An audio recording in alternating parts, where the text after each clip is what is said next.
Tonight, the shock death of Black Caviar. We farewell an Australian champion that conquered the world. A woman jumps from a moving car in a wild chase across Sydney's west. Accessible for all. Passengers and friends test out the new Sydney Metro. Fires tear through Anzac War memorials on the Gallipoli Peninsula. Allianz Stadium turned into a swamp. An investigation now underway. This is 9 News with Georgie Gardner. Good evening. She was the racehorse that stopped the nation. Black Caviar has died today, 1 day shy of her 18th birthday. The champion mare never lost a race, conquering Flemington and the world on her way to a record 25 wins. Her death came just hours after giving birth to her 9th foal. Her famous colours, pink with black dots, were known the world over. The pride of Australia is the greatest show on earth. And when Black Caviar kicked down the straight, no other horse on the planet had a chance of catching racing's greatest sprinter. This is brutal power, wrapped in an elegant machine. She looks at the 30,000 strong crowd and says, geez, I'm good. No, I'm not good. I'm the best you've ever seen in the world. The champion mare won 25 races from 25 starts, including one as a mum, building a legacy that would come to rival Far Laps. She raced away. She's going to set a new Group 1 record in Australia. She's truly in a league of her own. In all but 3 of those races, jockey Luke Nolan steered her home. But Black Caviar was Peter Moody's masterpiece. And today, the man who trained the legend confirmed the worst. She's given us all wonderful memories and certainly things that we'll never forget. Black Caviar gave birth to a foal this morning at the Scone Equestrian Centre in New South Wales.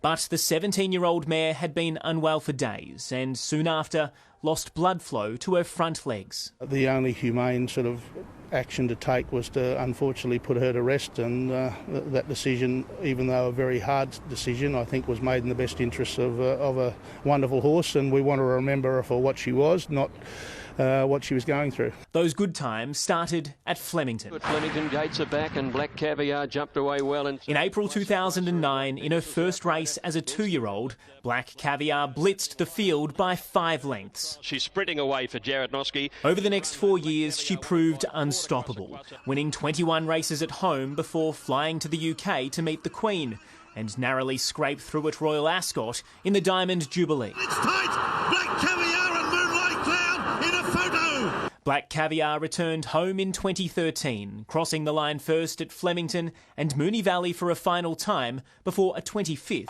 at Randwick. Stand by, they're off and racing. The champion mare did not disappoint. Black Caviar doesn't let us down. In retirement, she mothered 9 foals. None have quite lived up to the legend that raked in almost $8 million in prize money. My favourite moments were the 30 seconds I got with her. It was just me and her post-race. They were the ones I remember the most. Black Caviar's ability to win on the track, second only to her ability to win the heart of a nation and the love of the family who trained her. He was like a big, fat, quiet Labrador dog that would sleep on the doormat at the back door, and my family and my daughters and my wife, she sort of grew up around us, and we probably had more special moments in that time with her than we actually did on the racetrack, and that's something that we will fondly remember away from the limelight. Mark Santomartino, 9 News. It's been a dangerous 24 hours on our roads. 3 alleged wild chases across our city's north and southwest, with 6 people tonight facing charges. Among them, a 22-year-old woman accused of a pursuit through several suburbs before jumping from a car that was allegedly stolen. It's the end of the road for an alleged car thief. Desperate to escape a last-ditch effort, she rolls from the allegedly stolen Jeep Cherokee. So she jumped out of the car? Yeah. When the car's still moving? Yeah, and that's police have got no, they didn't tell me that. Wow. Yeah. The car belongs to Jamie Camacho, today assessing the damage after it was taken from his driveway on Belmina Street in Woodcraft last night. That was around 7:20. Then the car was spotted 5 kilometres away at Quakers Hill, where it allegedly failed to stop for police, sparking a pursuit. Then it was located again at Kings Park, triggering a second pursuit all the way to Mariong.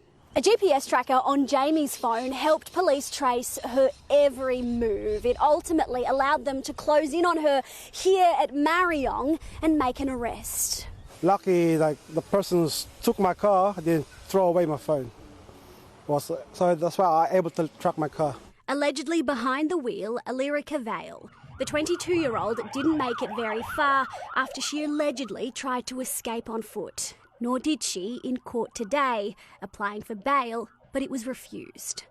The alleged pursuit, one of 3 in the last 24 hours, including a 40-year-old man in a Corolla at Casula, charged for allegedly speeding and failing to stop for police. In Mariong, Massilia Eiley, 9 News. To breaking news, and the New South Wales Liberal Party has been denied extra time to submit council election nominations. Liberal Party President Don Harwin had requested a 7-day extension from the Electoral Commission.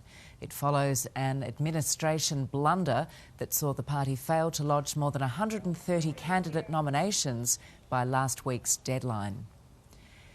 Getting around the city is about to become quicker and easier, with commuters finally able to jump on board the city's mega metro line from Monday morning. The state government spent today spruiking its inclusive design, while conceding teething issues are to be expected. It's taken 7 years to get from this to this. And in less than 36 hours, it's all aboard the City Metro line.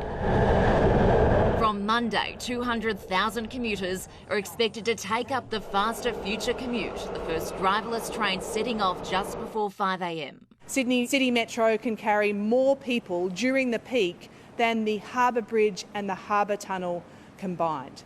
The 6 brand new metro stations put to the test today by those with low vision or blindness. No steps and no gaps, making this Australia's first fully accessible railway.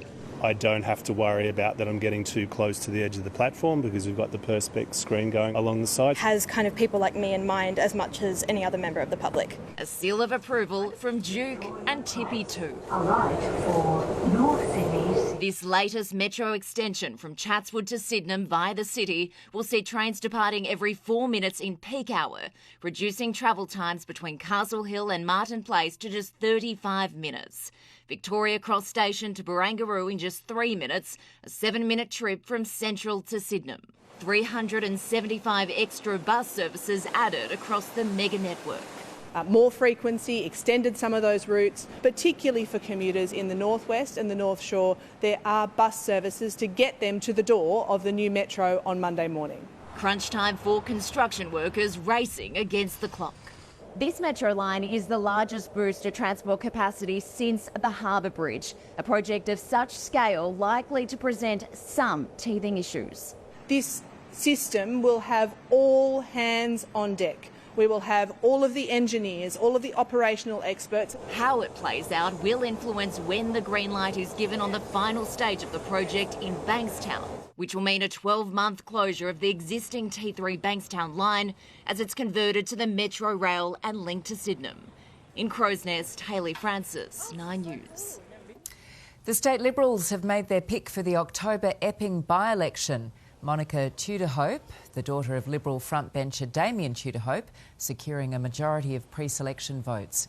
Former Premier Dominic Perrottet, who vacated the seat last week, has described her as a future probable Premier. A growing number of Australians can't afford to pay their power bills, with a jump in those seeking hardship support. The new data has reignited a battle between the major parties over how to keep the lights on in the future. It's the hip pocket pain Australians have been feeling for years, but now the pinch of rising power prices is only becoming worse. There's nothing left in the tank, and people are really struggling to make payments for essential, in this case, essential electricity and gas bills. More families are at breaking point. According to the latest data, the number of Australians accessing hardship support with Origin surged from 71,000 to 97,000 in the last financial year. AGL saw that number jump from 18,000 to more than 27,000, with the average debt more than $2,000. Many people from all income brackets are faced with giving up something that in the past they would have been used to having. We know Australians are doing it tough when it comes to cost of living. Some relief already on the way, with the federal government's $300 energy rebates now being deducted from bills. But the opposition claims it's only a band-aid fix. You don't solve the nation's problems by spending Australian taxpayers' money. But the Coalition's long-term plan to bring down power prices with nuclear energy would rely on taxpayer funding, in stark contrast to Labor's renewables policy. An all-renewables approach isn't working. I'm not going to take lectures from the Coalition who have an absolute risky, unworkable plan for energy. Claudia Vradoljak, 9 News. More support is on the way for people in migrant communities fleeing family or domestic violence. The federal government is expanding an online tool to provide crucial advice in 20 different languages. Up until now, there hasn't been really dedicated information about how to get support for family and domestic violence. The information can be accessed through the My Oz app. Anzac War memorials have been damaged after wildfires tore through the Gallipoli Peninsula. While crews there now have the upper hand, an emergency is now unfolding in a major Turkey city. Turkey's third largest city under siege. Izmir, on the country's Aegean coast, is home to 4.5 million people. A blaze that broke out in the woods has now reached residential buildings. Parts of the city have been evacuated, homes have been lost. To the north, fire crews have the upper hand after a valiant battle to save Anzac graves and memorials on the Gallipoli Peninsula. Canterbury cemetery containing the graves of 20 New Zealand soldiers has been damaged, but it's still standing. We'll be having conversations when the picture becomes clearer about the extent of the damage and what needs to be done to return that to an appropriate state. The stone of remembrance, the headstones themselves, have not been damaged in any great way that we can see, purposefully built by non-combustible materials to manage that risk. Anzac Cove was spared, but it's clear how close the forest fires came. Relief too for the Lone Pine War Memorial, where more than 4,900 Australian and New Zealand servicemen are commemorated. The blaze forced the evacuation of staff from the Commonwealth War Graves Commission, who in a statement said the fires spread rapidly and several commemorative and operational sites have been affected. It was started by an electrical fault.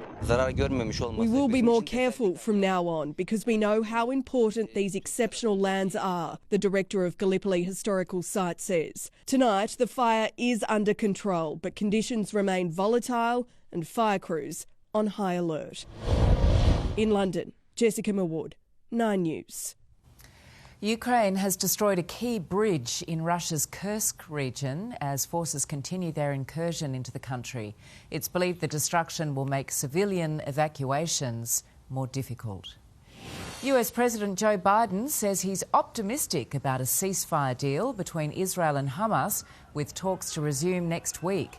The United States, Egypt and Qatar said discussions this week were constructive.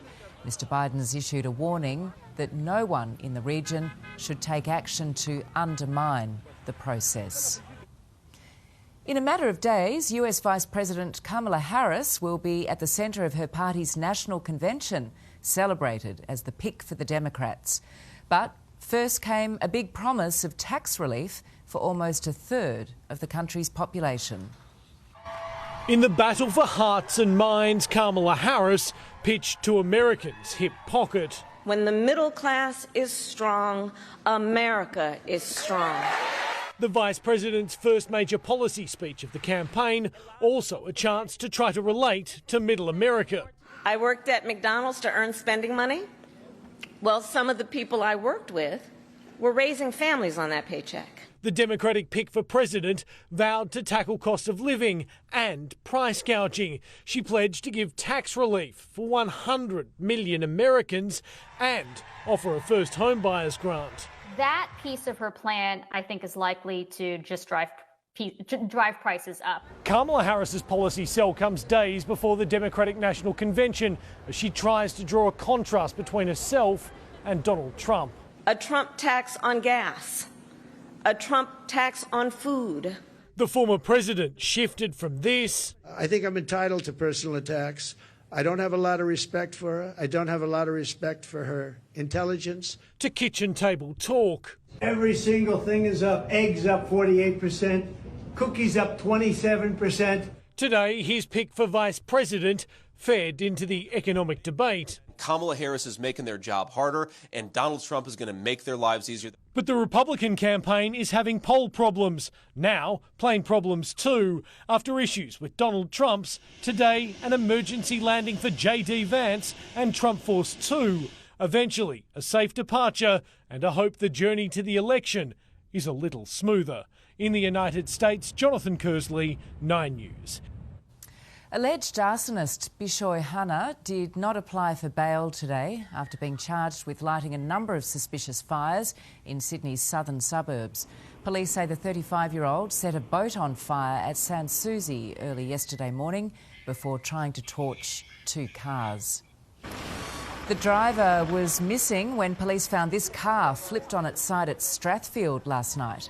It happened on James Street around 10:30. The 71-year-old woman who was behind the wheel was eventually found and given an infringement notice for negligent driving.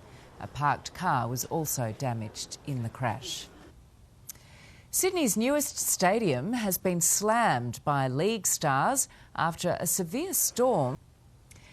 It is time now for a check of today's weather. Hi, Belinda. Hi Georgie, a fine start to our weekend with partly cloudy skies.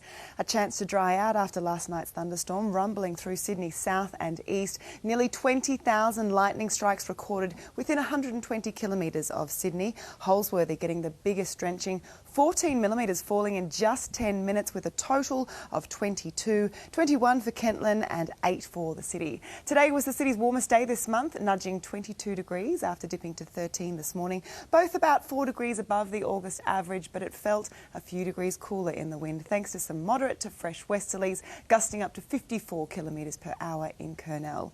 Our western suburbs also reaching the low 20s, Penrith stopping at 21.3 after a low of 11.5. Showers returning tomorrow. The full forecast coming up after sport, Georgie. See you then. Thanks, Belinda. In the news ahead, fists fly as a parliament descends into an all-in brawl. From New York to the North Shore, cutting-edge cancer trials coming here. A skate park becomes a swimming pool in a freak flood. And North Korea opens up to the world as a holiday destination.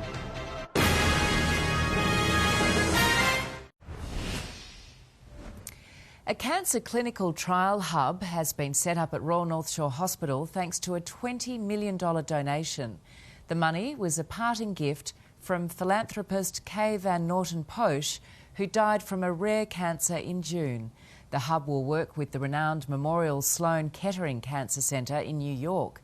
It means patients will have access to the same clinical trials as those in the United States. Small businesses are struggling to stay afloat, with almost half now forced to increase their prices in order to survive.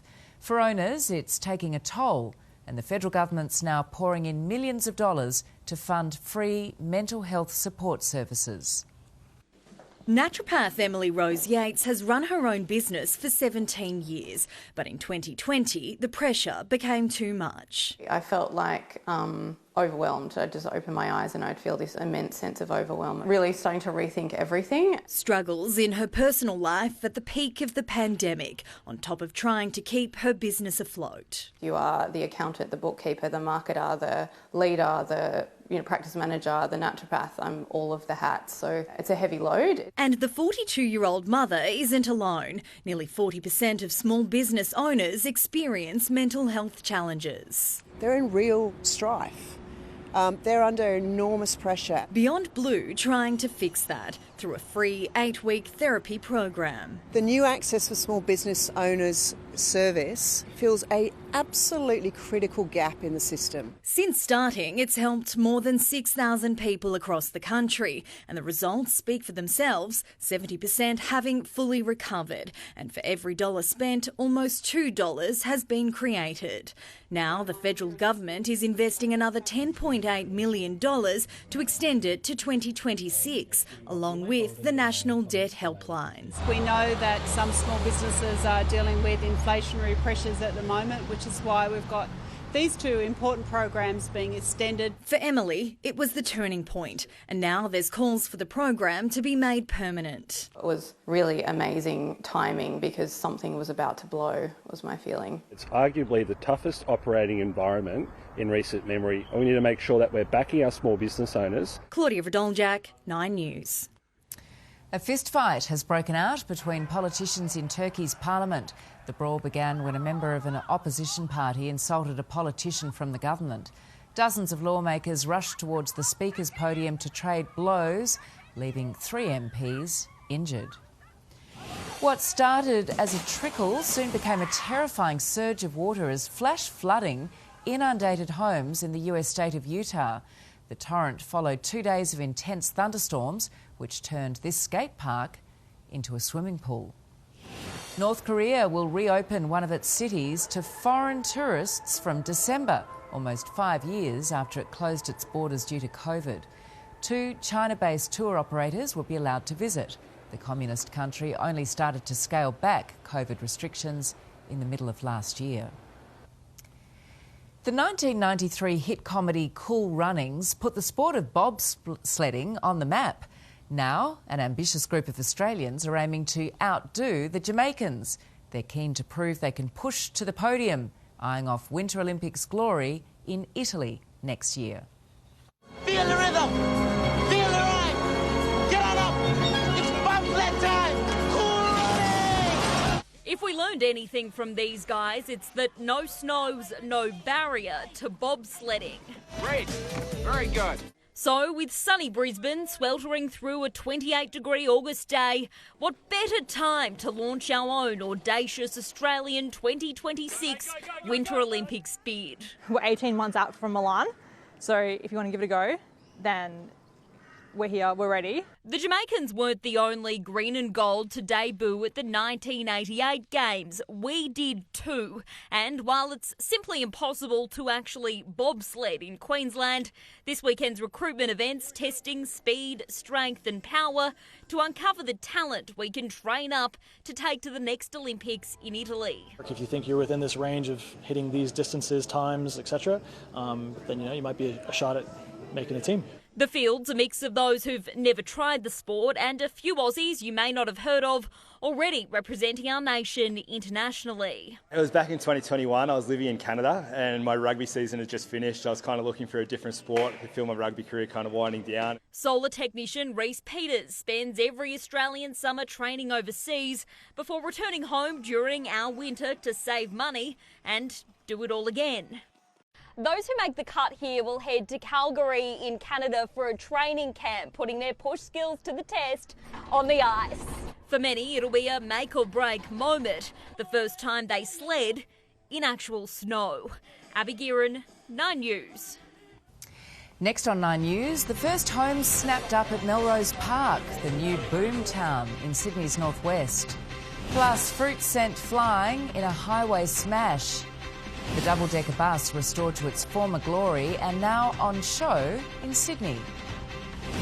And the cadets of Colo High School creating the next generation of rural fire service personnel.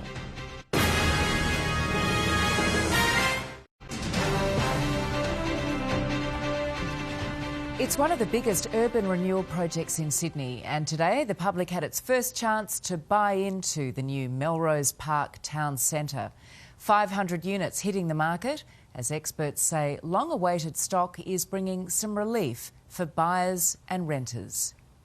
A packed sales room as buyers snap up the first off-the-plan units in a new northwest hub. It's like on the Parramatta River, and it's actually it's closer to the city than a place like Ryde. The $700 million Melrose Central development, one of many springing up in booming Melrose Park. But along with 500 apartments, there'll be the new town centre with shops and an eat street on the doorstep of the light rail. 2-bedroom, 2-bathroom apartments start in the low 900s. You look sort of the suburb across the road and here, and it's less than $1 million. It's great value. Including this development, construction giant Daycorp alone is building more than 4,000 apartments across Greater Sydney. With a further 3,000 in planning, they say government changes to zoning means more supply relief is on the horizon. Even now, buyers have more choice than they've had in a while. Listings in Sydney up 17% on this time last year. After 3 years of searching, it was this buyer's day, paying $870,000 for a sunny two-bedder on Albert Street, Strathfield. There's still a demand-supply situation. However, the high interest rates is keeping the prices honest. While rental prices appear to be falling for the first time since the pandemic. In the past 3 months, the average weekly rent dropped in a quarter of Sydney suburbs, while another quarter experienced a rent freeze. Areas within striking distance of the city where you can now rent for under $500 a week: Wiley Park, Lakemba, Narwee, Roselands, Punchbowl and Belmore. I think that's a combination of both affordability pressures, but also a slowdown in net overseas migration. 40 units selling in the Melrose Central complex on the first day. Residents will move in mid-2027. In Melrose Park, Elizabeth Bryan, 9 News. A large truck has crashed on a California highway, spilling hundreds of boxes of raisins. Drivers were able to avoid the crash, with no serious injuries reported, but 6 lanes of traffic were closed for the clean-up, resulting in a major traffic jam. They are the first to run towards the flames to keep us safe. The ranks that fill the rural fire service are volunteers, but a unique scheme in our high schools is helping to bolster recruit numbers. For 20 years, young teens have been quick changing from school uniform into fire retardant kit and aiming attack hoses, gaining insight into the world's largest volunteer firefighting organisation. A 10-week program done typically on their sport days where they learn about fire safety, fire prevention and then team camaraderie and what the RFS is all about. Since its conception, 12,000 students have graduated from the Rural Fire Services Secondary Schools Cadet program. I just thought that it would be good to start learning what actually happens behind the scenes there, and since we're in a prominent area for fires, I thought it would be good. The program has been welcoming, and I do feel motivated to join after I finish school as well. We've had over 200 students go through the RFS cadets, and a large number of them are still involved in a volunteer capacity. One of those former students is Tristan Clark. So having these younger people come through to assist the local brigades, also assist all the communities, is really valuable to us. This high school insight helping flesh the ranks with new blood for the volunteer service. The district's numbers have been kept fairly well up, and this is due to our cadet program. It won't be long before the sting of summer settles in, but soon to be standing by will be graduates from the cadet program, as they have at Colo High. And when you see Year 12 students sitting in an HSC exam in their yellow outfit because they've been fighting fires, that's commitment. At North Richmond, Mike Dalton, 9 News. You won't have seen a bus like this on our roads for more than 60 years, but thanks to the hard work of 82-year-old Brian Mantle, this double-decker Leyland bus has been returned to its former glory. Purchasing the rundown vehicle in 1983, the mechanic has spent 40 years fixing it up for it to be immortalised today at the Sydney Bus Museum in Leichhardt. Ahead in 9 News, a safety drone above the northern beaches, but where is the operator? The new technology coming to our coast this summer.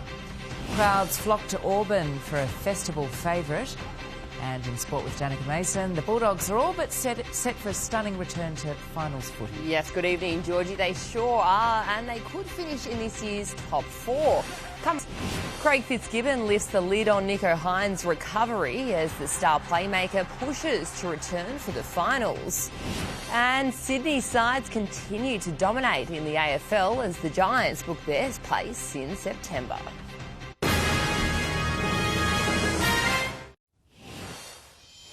The Bulldogs' dream of a top four finish is one step closer to becoming reality.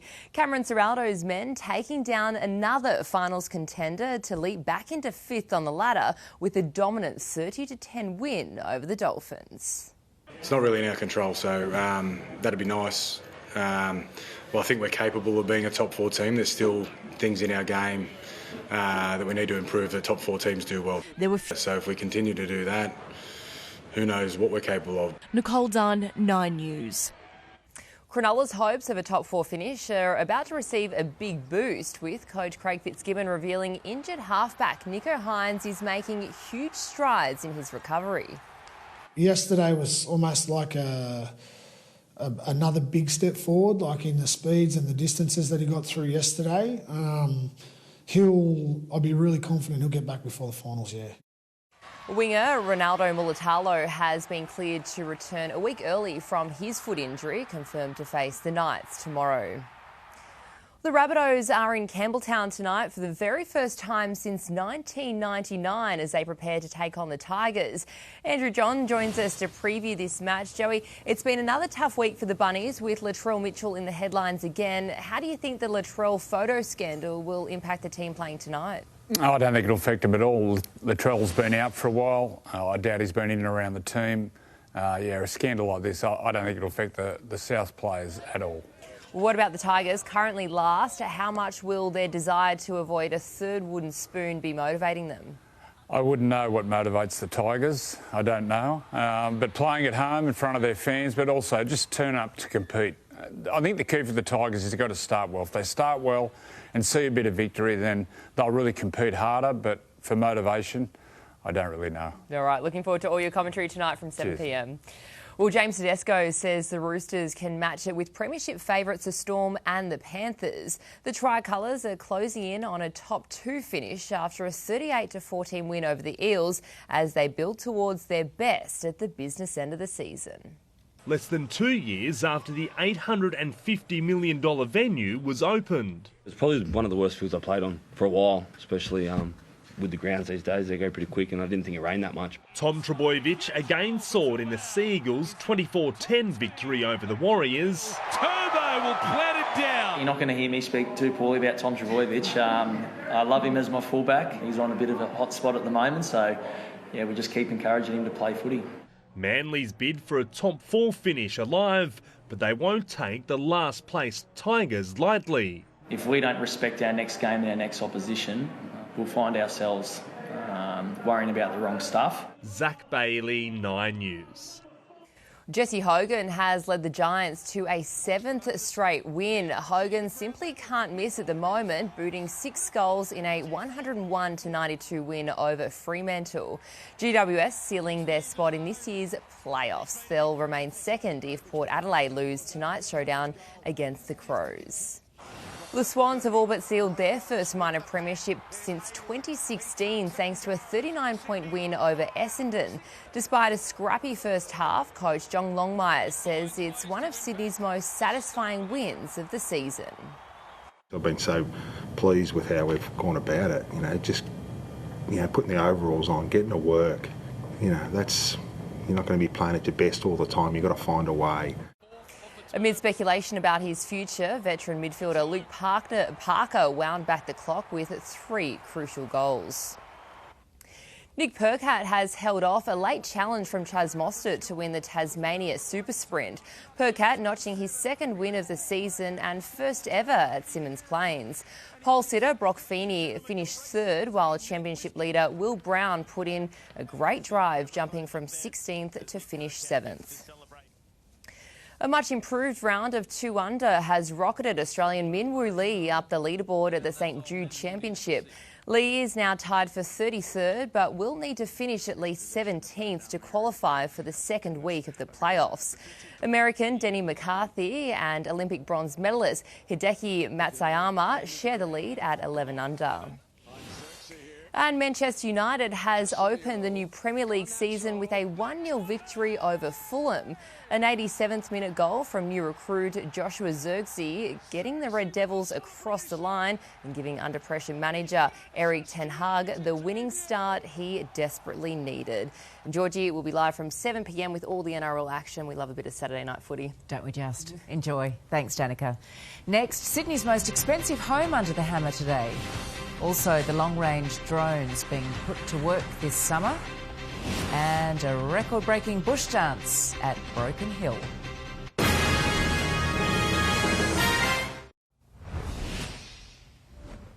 Surf lifesavers are putting new technology to the test that will allow them to patrol our coastline from kilometres away. The long-range drones can be controlled from a remote operations centre to respond rapidly when emergency strikes. Taking off over Long Reef to watch the waves on the northern beaches. But the drone pilot is more than 15 kilometres away, handling the controls from Surf Lifesaving State Operations Centre in Belrose. This is just a test run. Operations Manager James Bassam on site and ready with his own remote, just in case. We want to keep pushing the boundaries of it. They're calling it Drone in a Box, a prototype on trial as Surf Lifesaving expands into long-range operations. They'll be able to go further distances and they can be out in areas that we haven't been able to explore before. We want to build out that infrastructure, get the training of our staff, get some runs on the board. The end goal is to eventually station drones right around the state to be flown remotely from one central control centre. We can immediately respond to emergencies and situations as they arise, much more efficiently, much more effectively. Drones are already used to look for sharks, in search and rescue or to monitor conditions, but only within the operator's visual line of sight, flying less than a kilometre. Last summer, 60% of drownings occurred at unpatrolled locations. The hope is drones will help keep an eye on remote beaches and even waterways. But there's also new funding to stop swimmers taking the risk in the first place. The state government committing $300,000 to teach water safety to diverse communities. We recognise that people need communication in different ways, whether it's in other languages, whether it's in visuals. Annalise Bolt, 9 News. An American woman has been charged with trying to defraud Elvis Presley's family out of millions of dollars and the ownership of Graceland. 53-year-old Lisa Findley is accused of fabricating documents that claimed Lisa Marie Presley pledged the iconic property to her as collateral for a loan she failed to pay before she died last year. Taking a look now at today's property results, and 498 homes went to auction, the clearance rate coming in at 66.3%. The most expensive was this 4-bedroom and 3-bathroom home on Gow Street at Balmain, selling for $6.4 million.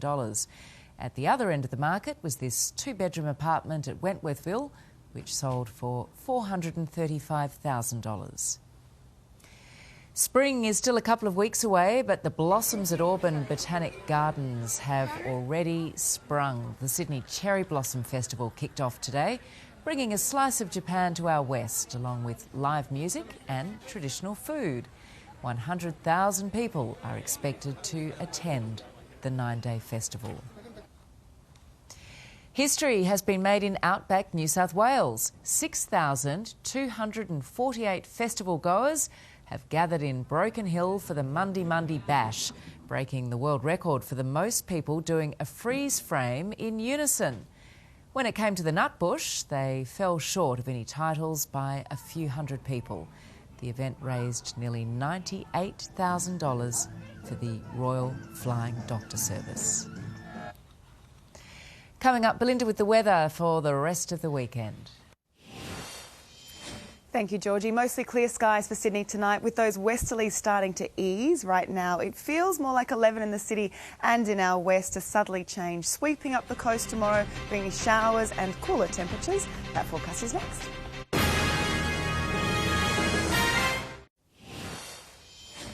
Welcome back. Sydney side is soaking up that beautiful sunshine today. Some cloud about with moderate to fresh westerlies. It was a very mild winter morning with temperatures up to 5 degrees warmer than the August average. Tops closer to average in our west, reaching up to 22 in Richmond, 22 for the city as well. Our warmest day so far this month. A mostly fine day across New South Wales. Some scattered showers over southern parts. A nice dusting for Perisher overnight with 5 centimetres of snow. Mostly clear skies across the north, heating up to 27 degrees in Grafton and Coffs Harbour. A much cooler day in Albury, 12 degrees, and 20 for Wollongong with those wild westerlies. Tomorrow, a high will cause showers to clear over the northwest of our state. A cold front and trough brushing up the coast, bringing a few showers around the country. Blue skies and 24 for Brisbane. A cold night ahead for Canberra with a possible shower tomorrow. Mostly sunny and 17 in Melbourne, and in Perth, more showers with a top of 18. Back home, scattered showers developing along central and southern parts of the coast, possibly reaching parts of the mid-north coast. Isolated showers possible on the ranges and western slopes, and more snow on the Alps above 1,600 metres. Fine and mostly sunny elsewhere, warming up across the south, most places heading for the high teens, and a cool change for the north coast, dropping to the low 20s. Strong winds along the coast again, with a warning still in place from Port Macquarie down to Eden. That includes Sydney, a southerly change arriving in the morning with 25 to 35 km/h winds. There is a high chance of showers, most likely in the late morning and afternoon. The Bureau is expecting 0 to 4 millimetres, and cooler temperatures then today. Tops around 18 to 20 in our west, the city heading for 19 after a low of 11, 9 or 10 for most of our western suburbs, and Richmond dipping down to 7. On to the week ahead, and a cool start to the week. A top of 18 in the city on Monday with partly cloudy skies. A possible late shower on Tuesday, warming up to 22, and then a possible early shower on Wednesday, hitting 25, and then back to the low 20s. At this stage, we could get a shower or two at the end of the week and next Saturday. Just a possible late shower on Tuesday, otherwise fine, and our days gradually warming up, remaining above average from Tuesday. But for the next few days, that southerly change making it feel like winter again, Georgie. OK, Belle, thank you. Before we go, here's a quick look at what's in store in this week's edition of 60 Minutes. Thanks, Georgie. Tomorrow night, the home that grows before your eyes. It's actually quite mesmerising to watch. Cheaper and faster than normal building. Are you sitting on a gold mine? Is it the ingenious answer to the housing crisis? Demand has never been so great. The supply has never been so little. Plus, has the master of mouthing off... Oh, give me a break. Is he a bully? Yes. Finally gone too far? Donald said let him die and move to Florida. That's tomorrow night after the block. Back to you, Georgie. Thank you, Dimity, and that is 9 News for this Saturday. I'm Georgie Gardner. Thanks for being with us. Enjoy your evening. Good night.